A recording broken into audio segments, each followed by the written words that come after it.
The revolution is here. A movement of people free to live, work, and choose. We won't tell you what to think. We just demand that you think for yourself.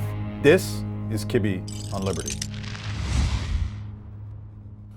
Adam, good to see you. Hey, Matt.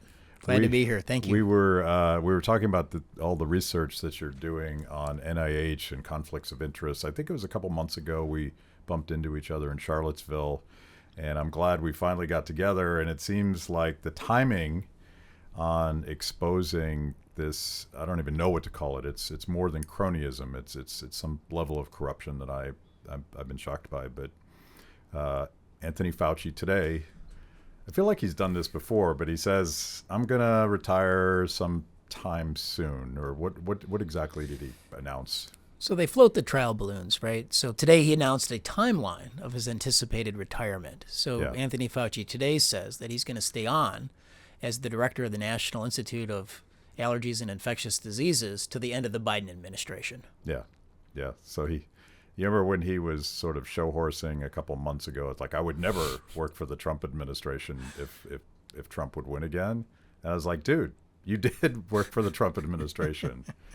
And so I like there's so much about him that's political, and it's you might be shocked to know I'm not a big fan, but the thing that I want to talk about today, which you guys have done, Open the Books. You're the CEO of Open the Books, and you guys have done incredible research exposing something that I've been asking this question since almost day one.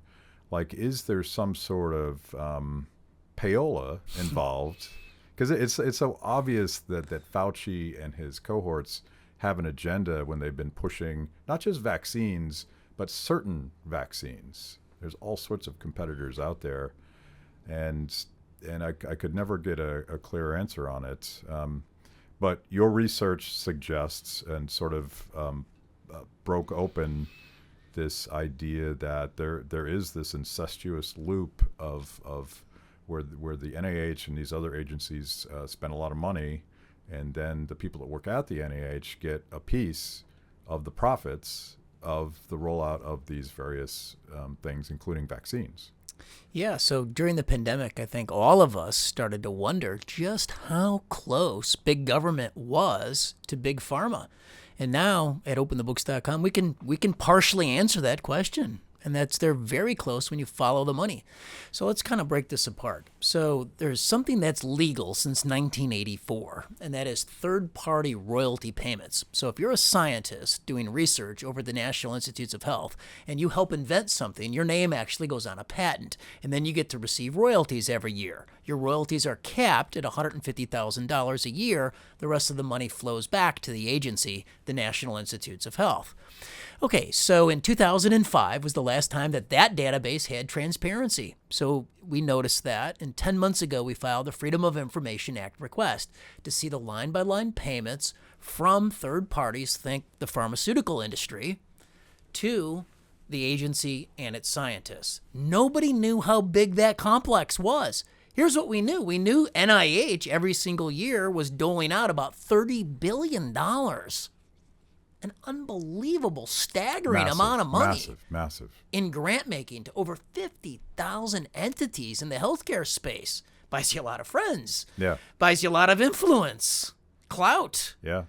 Now we know, going back through the other door, over the course of the last decade, Matt, over $400 million flowed to 2,000 NIH scientists and the agency, including its leadership. Collins, the former director of the National Institutes of Health, Francis Collins, Tony Fauci was receiving royalties, and the directors of their institutes. Yeah. So like I'm sure you've seen it, the now celebrated interview between Joe Rogan and Robert Malone. Mm-hmm. And one of my takeaways from that 3-hour conversation was I didn't realize just how intertwined so-called private enterprise, pharmaceutical companies, but the research community and the government-financed research community, NIH, and all of the agencies below it. It's a lot more entwined than I imagined, because I assumed that there would be corruption, because at very least, the government is doling out these grants and choosing winners and losers, Right. and scientifically, that's quite dangerous because Right. they might be wrong, but they're going. Fauci is going to dominate with that imprimatur. That's that right. His worldview. Yeah, this paradigm is the one that's accepted by the government, and so even if there's private money involved, they're going to wait for the government to do that. So, just from a sort of scientific method integrity of the research paradigm, I was worried about it. But listening to Malone talk about the sort of the inside of the system, there really isn't much of a. I can't figure out what the distinction is between big pharma and the government health industrial complex. Where's the line? Is there a bright line? So let's take the comforting words of the acting director of the National Institutes of Health, Lawrence Tabak.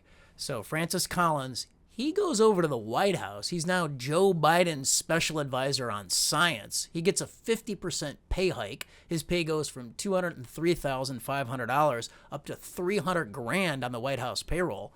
And in steps Lawrence Tabak. He was the former deputy ethics director over at the National Institutes of Health. He's now the acting director.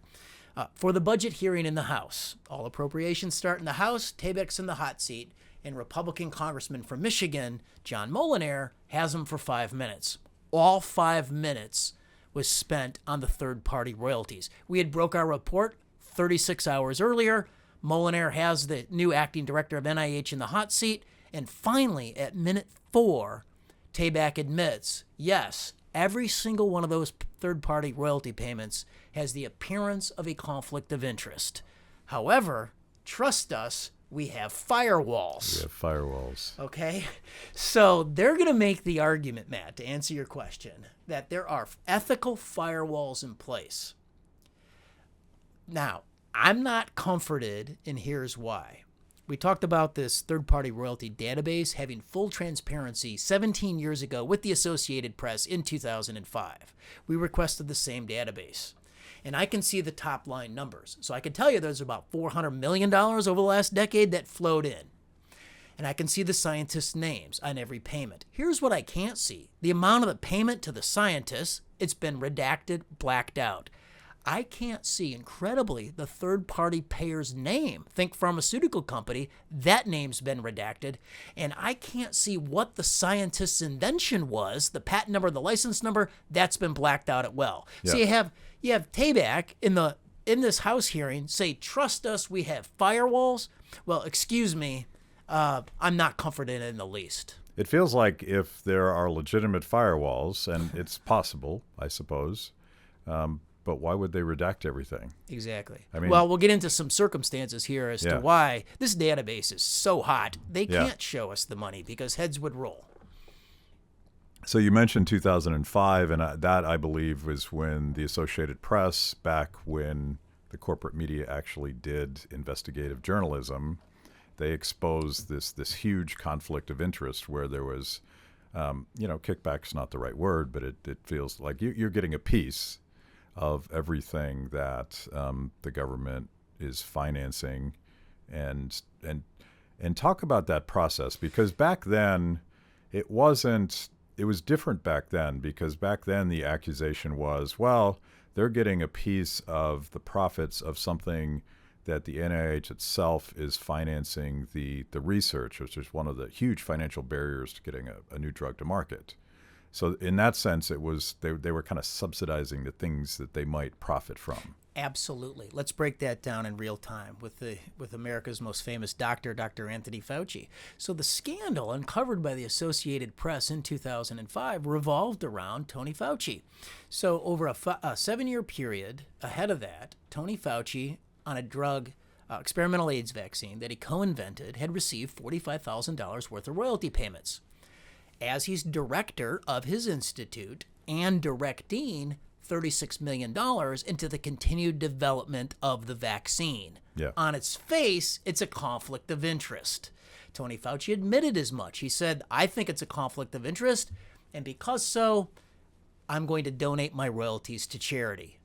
That was 17 years ago. Right. Okay. Right. Now you got 2,000 scientists, $400 million, no transparency over the last 17 years. Only because of our work, of our auditors at openthebooks.com, are we starting to shine the white hot spotlight. Yeah. Now, didn't and by the way, I'm going to start being ethical is Fauci's response back then, which is kind of funny. But I feel like NIH made a commitment at the time to be more transparent after being exposed by this Associated Press thing. They did, and they promised to put the database online. So last summer, when we were searching their website for a couple of weeks for this database, because I read the press reports, it's supposed to be online. We're searching for it. We can't find it. And so by September, we filed the Freedom of Information Act request for it because it actually was not online. Yeah. So you guys were the source of this research, your FOIA requests, and you compiled this data, which is what you guys do at Open the Books. It was used by Senator Rand Paul in his last, maybe not his most heated exchange, but it is pretty rough. And he was demanding some basic answers from Fauci, and he didn't seem to get very far. No, he didn't. So in June, U.S. Senator Rand Paul, with Fauci in the hot seat, followed up on a letter written, spearheaded by the senator and 4 other of his Republican colleagues on the Homeland Security Committee. So 5 U.S. senators write a letter to NIH saying, hey, that openthebooks.com database that you guys are producing that's heavily redacted, we want to see the entire thing without redactions. And so he had Fauci in the hot seat, and he asked Fauci if he had ever regulated a company that he had received royalties from. And Fauci said, I'm not sure, but I don't think so. Yeah. So that was again the comforting response in the hot seat by a leader over at NIH. These things are not comforting. We need to be able to follow the money. We need full transparency. We need to be able to see these conflicts. Furthermore, I really think when Lawrence Tabak says we have firewalls, that what he's talking about is there are provisions in place that if you're a human subject of a medical trial, you do have some transparency on whether or not the scientists working on your trial are benefiting from third-party royalties from the companies involved in the trial. Yeah. So that's on the human subject side. Let me tell you, Matt, I don't think there's anything on the pay-to-play, legalized money laundering, insider trading on these inventions, and that's truly why they can't show us the database. Yeah, it's shocking how deep this probably goes, and the firewall that I thought you were going to reference was the constant redacting of information once the FOIA is released, and one of the things, everybody wants to know if there's a conflict of interest when it comes to choosing winners and losers with the COVID vaccines. Right. Because clearly Fauci has, he likes some, he trash talks others, and others didn't even get to the table. Perhaps that's based on objective science, but maybe it's not. Going back to what Fauci said, is he contradicting himself? His answer to Rand Paul was, I don't think so, but go back to 2005. Is that an example of him, or is it a slightly different case? So I think so. I mean, there he is. He's regulating. He's steering tens of millions of dollars worth of grant making to enhance an invention, his co-invention. Yeah. So I think it's a clear example. Yeah. So the scandal in 2005 was that they're putting their name on these patents. They're getting royalties while they're directing the funds and deciding winners and losers. Are we going to invest in sort of efficacy and safety research on this product or that product? The scandal today, I think, is substantially categorically worse. And that's because we've now gone from government subsidized research to really government mandating that you must use this product. Like Right, well, that's true. Yeah, what I've been saying, like, and everybody trashes the pharmaceutical companies, and I'm among them. But what private company wouldn't want the government to mandate that you consume their product? If the opportunity is there, they're going to take it. But going back to this intimately intertwined thing, it's not. It may be that the people that de facto have the decision about whether or not you're allowed to go back to work without being vaccinated. Remember, Joe Biden said, "I'm going to do what Anthony Fauci tells me to do on this." So, does he have legal authority? No, but he has de facto authority on this. So he's got a lot of position power. Yeah, the explosive question for me is Fauci or Collins or any of these other guys, are they making money on a product that they politically mandated that American people use? So in terms of whether Anthony Fauci is deriving profit from his royalties, we see him from October of 2009 through March of 2017. He has 30 royalty payments. And he's out in recent testimony saying that his royalty payments had dwindled to virtually nothing. I don't think he's getting it from his pharmaceutical royalty payments. Where he did get a big royalty payment was in February of 2021. He got $1 million prize from the Dan David Foundation out of Israel for, quote unquote, speaking truth to power during the Trump administration. Now, as a part of our Freedom of Information Act request and subsequent lawsuit versus NIH because they refused to turn over Dr. Anthony Fauci's employment paperwork, including his job description, we finally, about 45 days ago, got his job description. And the reason that I wanted to review it was to see if public affairs was in his job description. And it's not. So here we have a de facto admission where Anthony Fauci receives $1 million prize approved ahead of time by the National Institutes of Health, his employer, for his public affairs, public relations work. Yeah. And it's not in his job description. And we have a rule on the books since 1913 called the Gillette Amendment, which bars the publicity man, the propagandist. It bars public funding for public affairs unless appropriated for that reason. And here we have his job description, and it's not in there. So my question to Dr. Anthony Fauci, and he's refused to answer it, and I've sent it to him on his email, and he has received it, is, have you ever gotten a legal opinion on the Gillette Amendment, and are you violating it? Fascinating, because I did some research on this myself, and I didn't realize that this was an angle, but if you go to NIH's website, there's a whole landing page for want Fauci to talk to your media company, and they got some of his prizes and his media hits.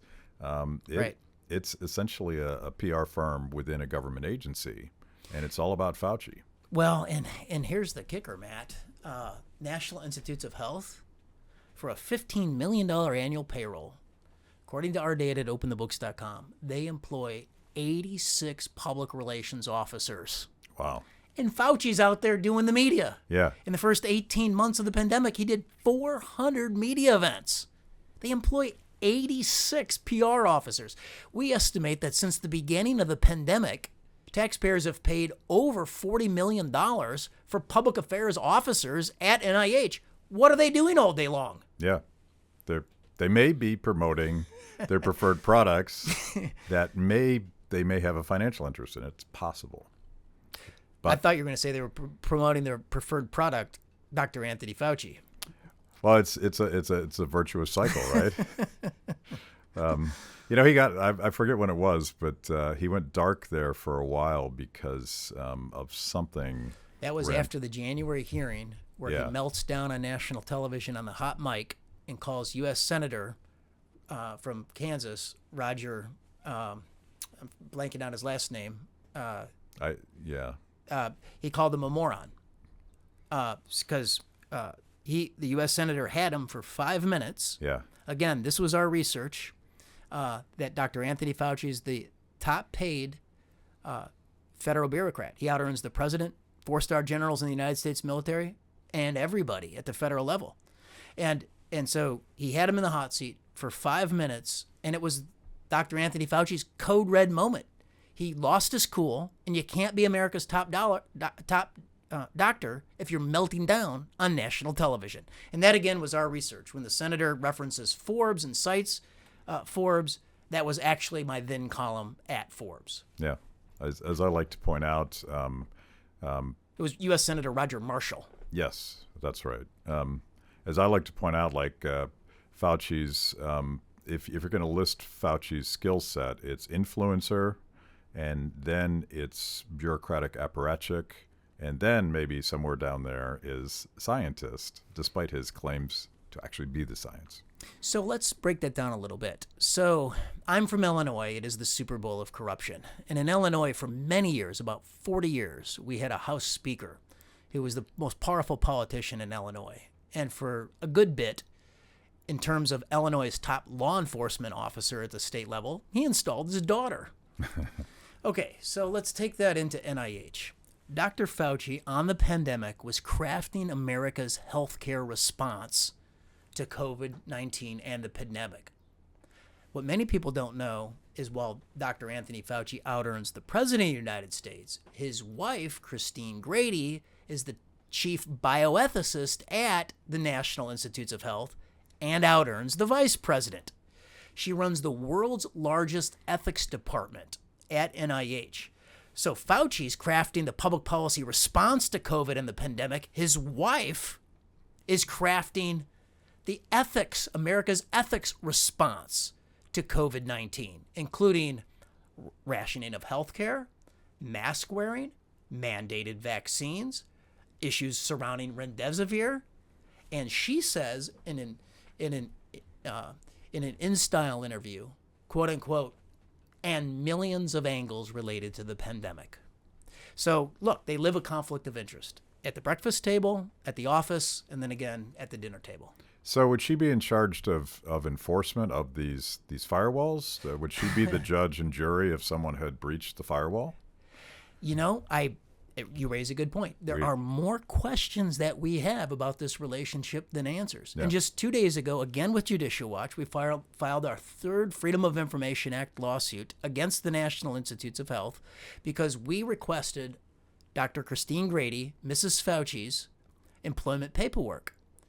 You know, her contract with all amendments, changes, and addendums, her job description, her ethics and conflict disclosures. I want to know if she's got a nepotism disclosure in her file. Yeah. And NIH refused to even acknowledge our request. So we had to sue again. It's probably true that we won't get more answers until there is a change in congressional leadership. Is that fair? Well, we keep winning these federal lawsuits. So you keep having to go to court after they ignore you, and then they sort of slow walk the data out. You're exactly right. Yeah. Matt. You're an old hand, that's for sure. You understand exactly what they're doing. They're using expensive taxpayer-paid litigation to first reject, forestall, and then slow walk information to all of us, to taxpayers. So they're using taxpayer funds to battle taxpayers from seeing where they spend taxpayer money. And it's a strategy. So when do we get to see data from this pandemic? Because that to me is the question about potential conflicts and about favoritism and cronyism. When will you guys get your hands on 2021, 2022? This is what we need to know.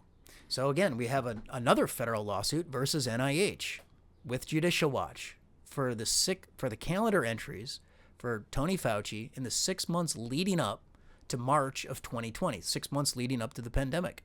And again, NIH refused to turn over even a single document, and now it's been 4 or 5 months since we filed the lawsuit, and on that lawsuit, we've actually received no production.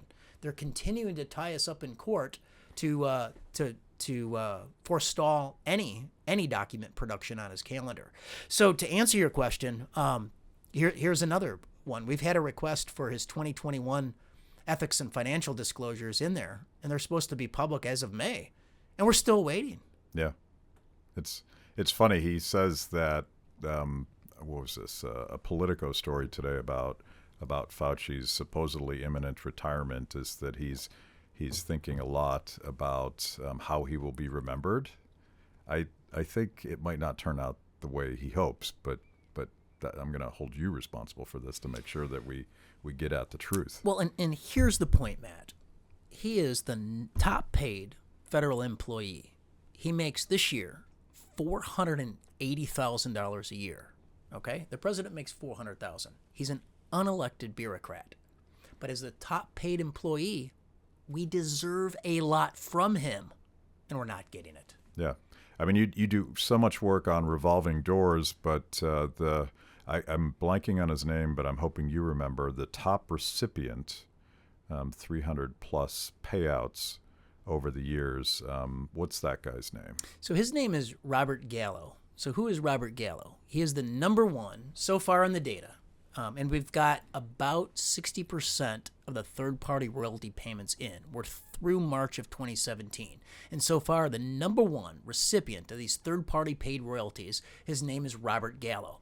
So he is a scientist that actually left NIH back in 1996.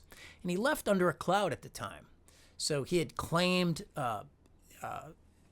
that he invented, I think it was an AIDS vaccine. The French had claimed they invented it, that he had co-opted their invention. Mitterrand at the time of France and Reagan, they had to get together and they agreed to split it. So then Gallo leaves and he becomes a serial entrepreneur. He starts at the University of Maryland a public institute. He starts a for-profit pharmaceutical company. Those two entities, over the course of the last 15 years, received $600 million in grant making from the National Institutes of Health and other federal agencies.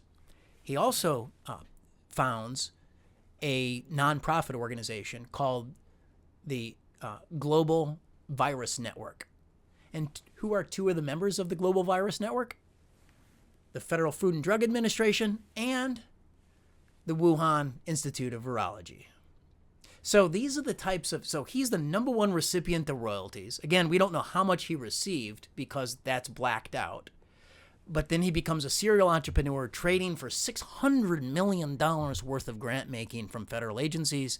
And at the height of the pandemic, he pens an op-ed saying, even if there's a lab leak from the Wuhan Institute, don't worry about it. We need a good relationship with China.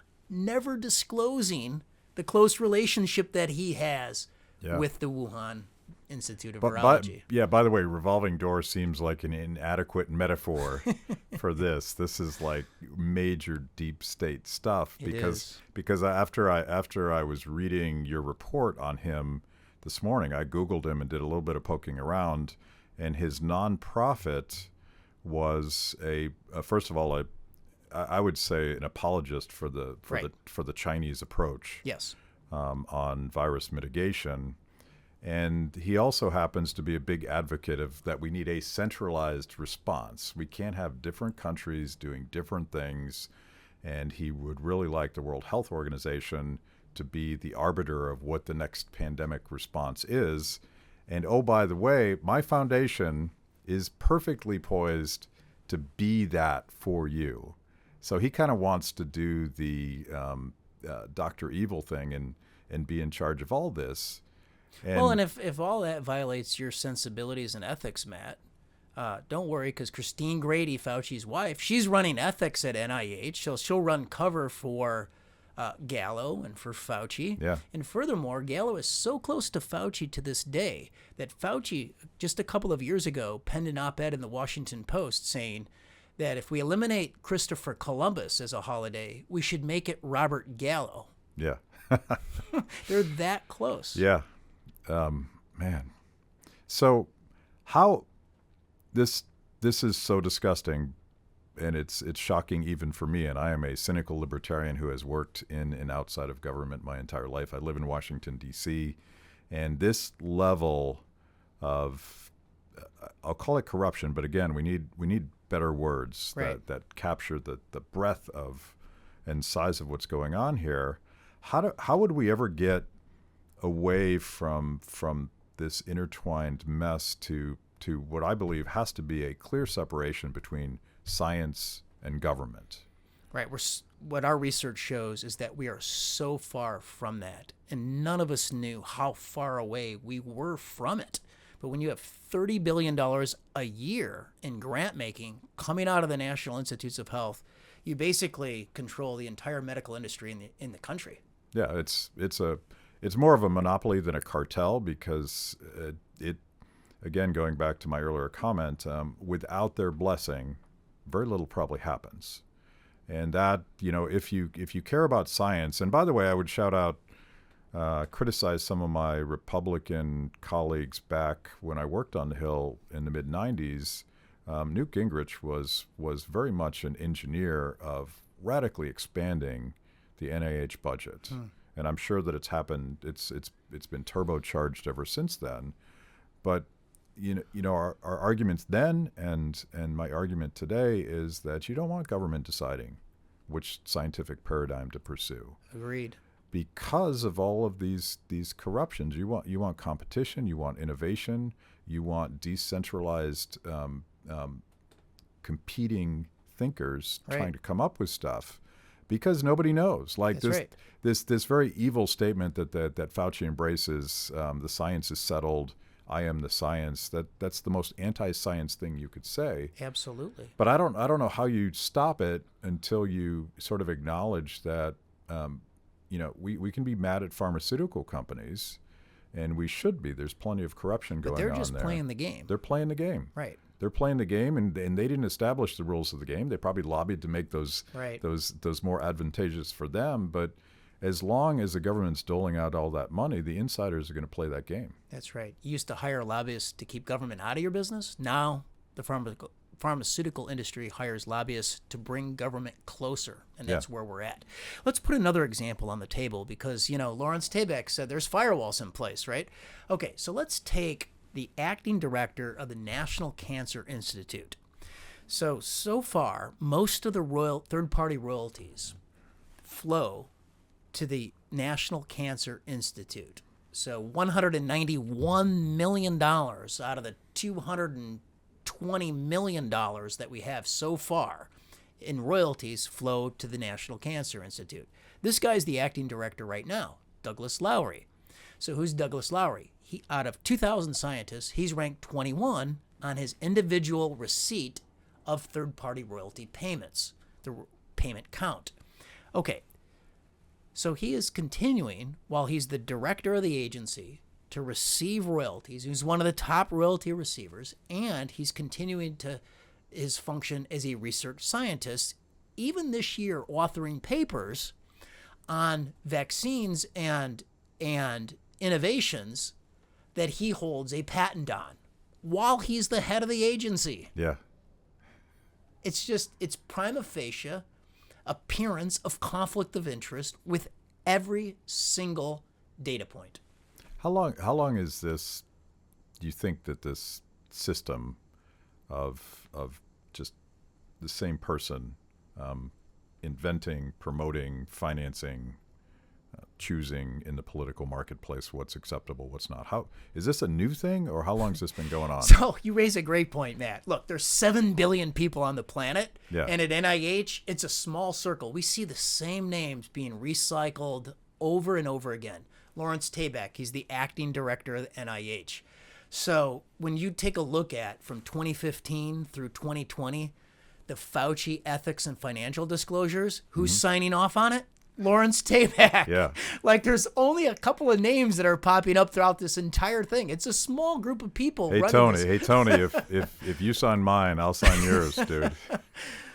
7 billion people on the planet, but not at NIH. Yeah. But I mean, I assume this sort of thing is why you created your organization in the first place. And I want to before I get too depressed, I want to talk a little bit more broadly about why you do this work. Why did you start, and some other projects that we should be focused on. So I just fundamentally believe that transparency revolutionizes United States public policy and politics. If you can see just how poorly government spends your money, you're going to vote better. Better people will run for office. The federal government, state governments, local governments, they're not just wasting money. They're literally ripping you off. They are milking taxpayers like dairy cows. So what we've been talking about at NIH, these legalized money laundering systems, look, it's all legal. At arm's length, every single one of those transactions is legal. That doesn't mean it's ethical. It doesn't mean the laws and the statutes should be changed. That's why I founded openthebooks.com, is to expose all these different practices so we can get better public policy, better people, and give a future to this country. I mean, think about the national debt. Okay, when George W. Bush was in office, the national debt 20 years ago was less than $6 trillion. Then you had Democrat Barack Obama, Republican Donald Trump, and now Democrat Joe Biden. RD. And the national debt is $30 trillion. We're up 5 times in 20 years. Both parties are milking us all like dairy cows.